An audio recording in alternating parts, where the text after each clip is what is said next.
And as we begin this, we expect more people will show up.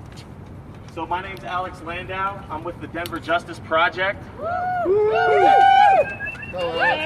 Thank you. I have my colleague with me, Vinny Cervantes. He's going to help me navigate some of the spoken components of this particular part of the demonstration. Just before we get started, so what we're doing here tonight, I want to give you a little backdrop on why we're here.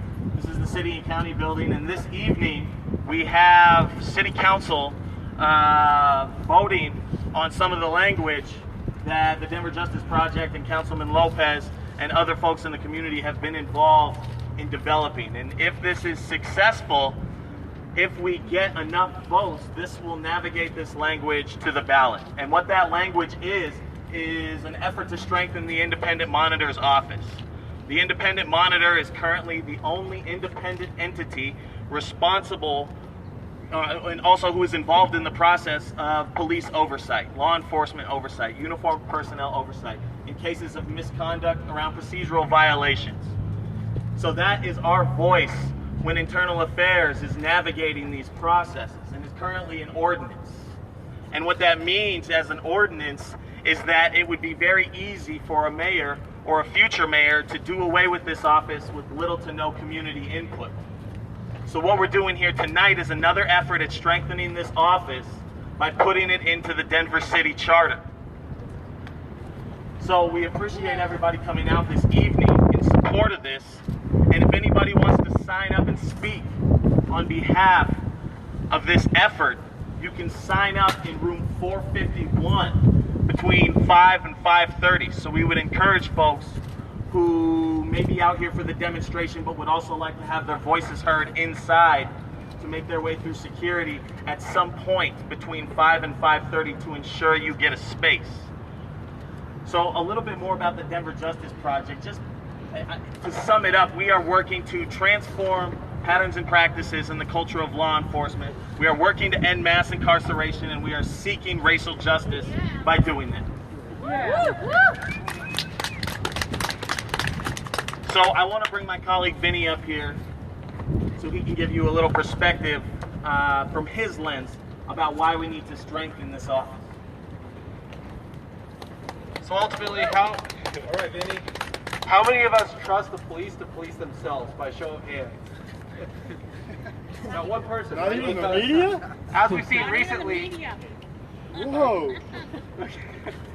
As we've seen recently in the case of Deanna Avila, we cannot trust the DA or the police to police themselves and hold themselves accountable. Yeah. So the Office of the Independent Monitor is the only independent oversight we have of this city in terms of breaches of law enforcement, cases of brutality, and cases where they literally kill people on the street and exercise extrajudicial privilege.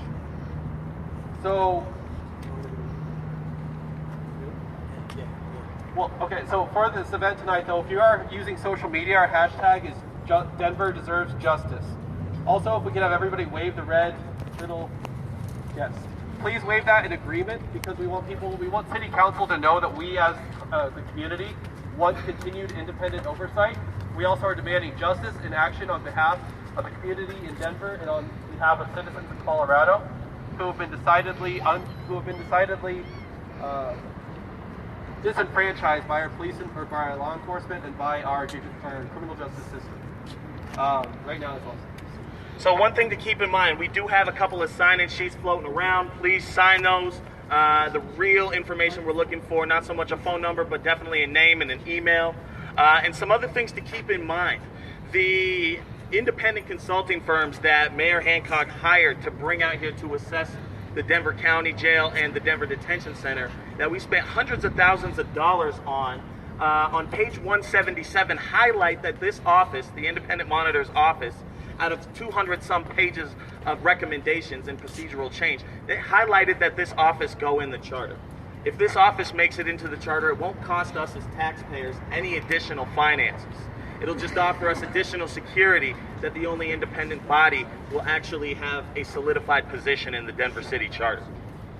So we also have a few speakers this evening that we'd like to call up so they can speak to you on behalf of their own individual perspectives as to why this is important and why this is a step towards law enforcement transformation and accountability, because we cannot expect folks who have been indoctrinated to practice and think in a particular way to do this by themselves.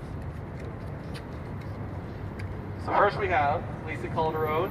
Hey, So we Lisa. can give her a hand.